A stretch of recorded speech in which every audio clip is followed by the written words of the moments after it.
2 Samuel chapter 19. It was told Joab, "The king is weeping and mourning for Absalom." So the victory that day was turned into mourning for all the troops. For the troops heard that day, "The king is grieving for his son." The troops stole into the city that day as soldiers steal in who are ashamed when they flee in battle. The king covered his face, and the king cried with a loud voice, "Oh, my son, Absalom! Oh, Absalom, my son, my son!"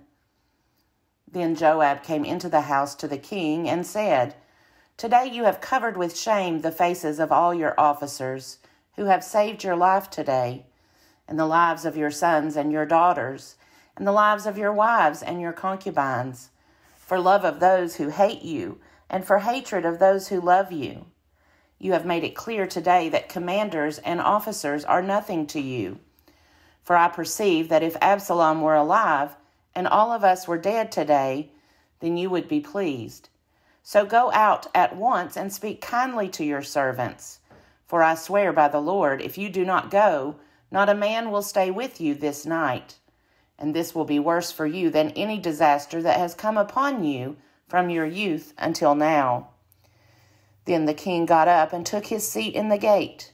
The troops were all told, "See, the king is sitting in the gate." And all the troops came before the king. Meanwhile, all the Israelites had fled to their homes. All the people were disputing throughout all the tribes of Israel, saying, "The king delivered us from the hand of our enemies and saved us from the hand of the Philistines. And now he has fled out of the land because of Absalom. But Absalom, whom we anointed over us, is dead in battle. Now, therefore, why do you say nothing about bringing the king back?" King David sent this message to the priests Zadok and Abiathar. "Say to the elders of Judah, why should you be the last to bring the king back to his house? The talk of all Israel has come to the king. You are my kin. You are my bone and my flesh. Why then should you be the last to bring back the king? And say to Amasa, are you not my bone and my flesh? So may God do to me and more if you are not the commander of my army from now on, in place of Joab." Amasa swayed the hearts of all the people of Judah as one, and they sent word to the king, "Return, both you and all your servants."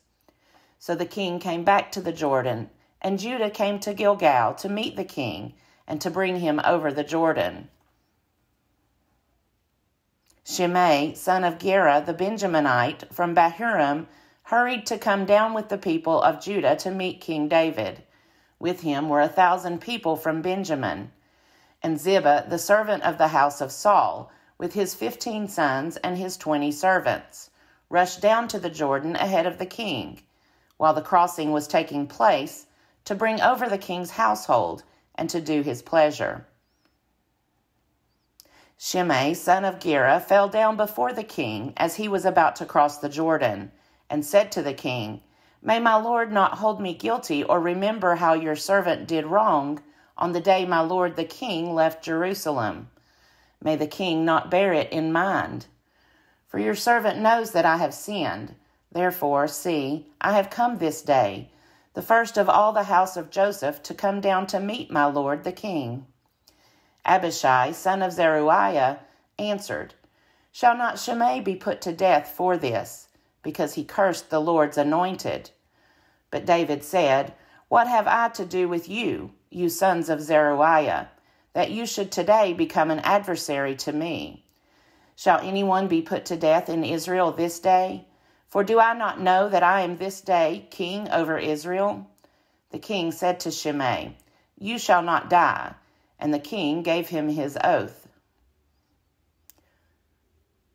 Mephibosheth, grandson of Saul, came down to meet the king. He had not taken care of his feet, or trimmed his beard, or washed his clothes, from the day the king left until the day he came back in safety. When he came from Jerusalem to meet the king said to him, "Why did you not go with me, Mephibosheth?" He answered, "My lord, O king, my servant deceived me." For your servant said to him, Saddle a donkey for me, so that I may ride on it and go with the king, for your servant is lame. He has slandered your servant to my lord the king. But my lord the king is like the angel of God. Do therefore what seems good to you. For all my father's house were doomed to death before my lord the king. But you set your servant among those who eat at your table. What further right have I then to appeal to the king? The king said to him, So why speak any more of your affairs? I have decided, you and Ziba shall divide the land. Mephibosheth said to the king, Let him take it all, since my lord the king has arrived home safely. Now Barzillai the Gileadite had come down from Rogelim. He went on with the king to the Jordan, to escort him over the Jordan. Barzillai was a very aged man, 80 years old. He had provided the king with food while he stayed at Mahanaim, for he was a very wealthy man. The king said to Barzillai, Come over with me, and I will provide for you in Jerusalem at my side. But Barzillai said to the king, How many years have I still to live, that I should go up with the king to Jerusalem? Today I am 80 years old. Can I discern what is pleasant and what is not? Can your servant taste what he eats or what he drinks? Can I still listen to the voice of singing men and singing women? Why then should your servant be an added burden to my lord the king? Your servant will go a little way over the Jordan with the king. Why should the king recompense me with such a reward? Please let your servant return, so that I may die in my own town, near the graves of my father and my mother. But here is your servant Chimham. Let him go over with my lord the king, and do for him whatever seems good to you.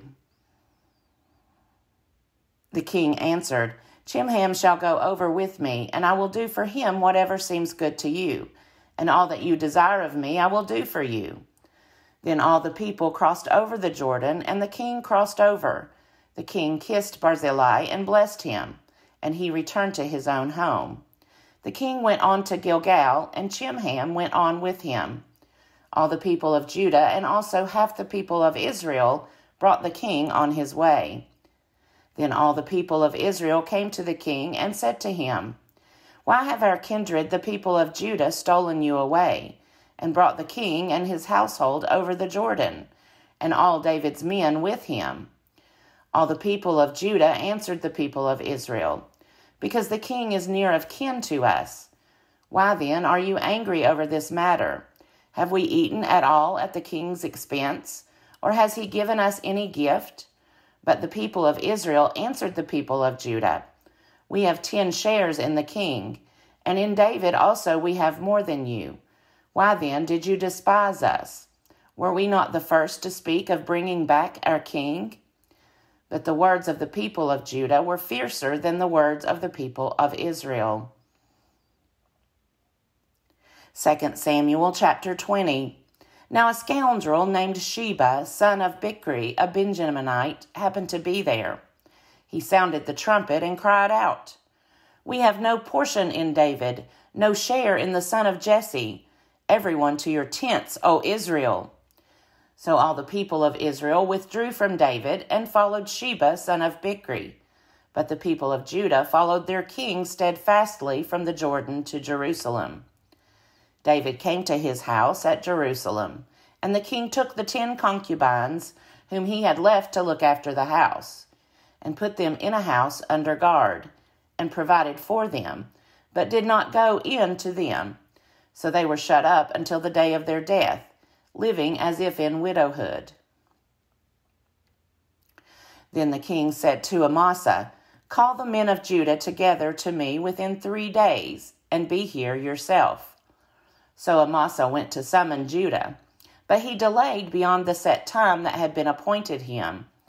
David said to Abishai, Now Sheba, son of Bichri, will do us more harm than Absalom. Take your Lord's servants and pursue him, or he will find fortified cities for himself, and escape from us. Joab's men went out after him, along with the Cherethites, the Pelethites, and all the warriors. They went out from Jerusalem to pursue Sheba, son of Bichri.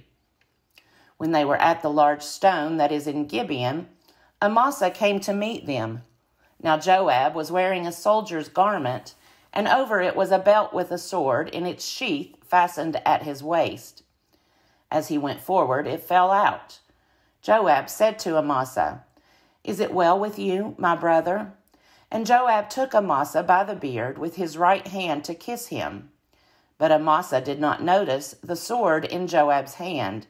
Joab struck him in the belly, so that his entrails poured out on the ground, and he died. He did not strike a second blow. Then Joab and his brother Abishai pursued Sheba son of Bichri. And one of Joab's men took his stand by Amasa and said, "Whoever favors Joab, and whoever is for David, let him follow Joab." Amasa lay wallowing in his blood on the highway, and the man saw that all the people were stopping. Since he saw that all who came by him were stopping, he carried Amasa from the highway into a field, and threw a garment over him. Once he was removed from the highway, all the people went on after Joab to pursue Sheba, son of Bichri. Sheba passed through all the tribes of Israel to Abel of Beth-maachah, and all the Bichrites assembled and followed him inside. Joab's forces came and besieged him in Abel of Beth-maachah. They threw up a siege ramp against the city, and it stood against the rampart. Joab's forces were battering the wall to break it down. Then a wise woman called from the city, "Listen, listen. Tell Joab, 'Come here, I want to speak to you.'" He came near her, and the woman said, "Are you Joab?" He answered, "I am." Then she said to him, "Listen to the words of your servant." He answered, "I am listening." Then she said, "They used to say in the old days, 'Let them inquire at Abel,' and so they would settle a matter. I am one of those who are peaceable and faithful in Israel. You seek to destroy a city that is a mother in Israel. Why will you swallow up the heritage of the Lord?" Joab answered, "Far be it from me, far be it, that I should swallow up or destroy. That is not the case. But a man of the hill country of Ephraim, called Sheba, son of Bichri, has lifted up his hand against King David. Give him up alone, and I will withdraw from the city." The woman said to Joab, "His head shall be thrown over the wall to you." Then the woman went to all the people with her wise plan, and they cut off the head of Sheba, son of Bichri, and threw it out to Joab. So he blew the trumpet, and they dispersed from the city, and all went to their homes, while Joab returned to Jerusalem to the king. Now Joab was in command of all the army of Israel. Benaiah, son of Jehoiada, was in command of the Cherethites and the Pelethites. Adoram was in charge of the forced labor. Jehoshaphat, son of Ahilud, was the recorder. Sheva was secretary. Zadok and Abiathar were priests, and Ira the Jairite was also David's priest. 2 Samuel chapter 21. Now there was a famine in the days of David for 3 years, year after year, and David inquired of the Lord. The Lord said, "There is blood guilt on Saul and on his house, because he put the Gibeonites to death." So the king called the Gibeonites and spoke to them. Now the Gibeonites were not of the people of Israel, but of the remnant of the Amorites. Although the people of Israel had sworn to spare them, Saul had tried to wipe them out in his zeal for the people of Israel and Judah. David said to the Gibeonites, "What shall I do for you? How shall I make expiation, that you may bless the heritage of the Lord?"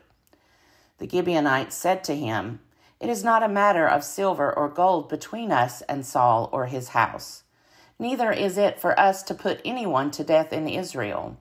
He said, "What do you say that I should do for you?" They said to the king, "The man who consumed us and planned to destroy us, so that we should have no place in all the territory of Israel. Let 7 of his sons be handed over to us, and we will impale them before the Lord at Gibeon on the mountain of the Lord." The king said, "I will hand them over." But the king spared Mephibosheth, the son of Saul's son Jonathan, because of the oath of the Lord that was between them, between David and Jonathan son of Saul.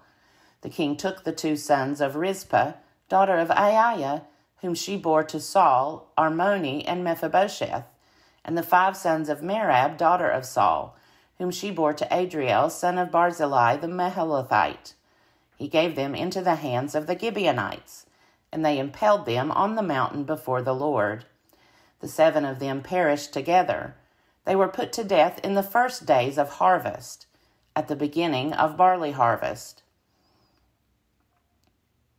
Then Rizpah, the daughter of Aiah, took sackcloth and spread it on the rock for herself, from the beginning of harvest until rain fell on them from the heavens. She did not allow the birds of the air to come on the bodies by day, or the wild animals by night. When David was told what Rizpah, daughter of Aiah, the concubine of Saul, had done, David went and took the bones of Saul and the bones of his son Jonathan from the people of Jabesh Gilead, who had stolen them from the public square of Bethshan, where the Philistines had hung them up on the day the Philistines killed Saul on Gilboa. He brought up from there the bones of Saul and the bones of his son Jonathan, and they gathered the bones of those who had been impaled. They buried the bones of Saul and of his son Jonathan in the land of Benjamin in Zelah, in the tomb of his father Kish. They did all that the king commanded. After that, God heeded supplications for the land. The Philistines went to war again with Israel, and David went down together with his servants. They fought against the Philistines, and David grew weary.